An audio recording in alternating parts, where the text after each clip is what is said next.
Metallurgy of iron. The metallurgy of iron involves the manufacture of iron. The following steps are: concentration of the ore.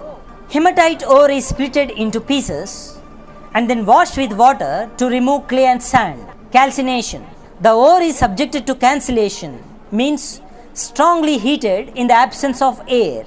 This removes the impurities such as sulfur, arsenic, carbon dioxide and moisture. Smelting.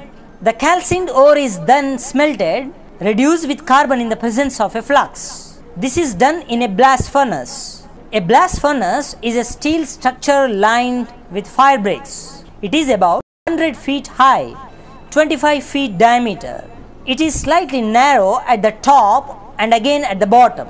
This facilitates a proper flow of materials. At the top of furnace, there is a cup and cone arrangement by which the charge is fed into the furnace. Near the bottom of the furnace, there are several holes called tires.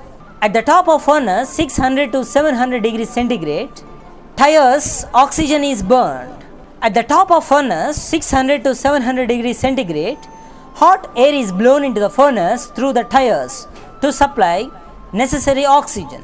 The following reaction takes place in the furnace. The high temperature in the bottom of the furnace causes combustion of coke, forming carbon dioxide.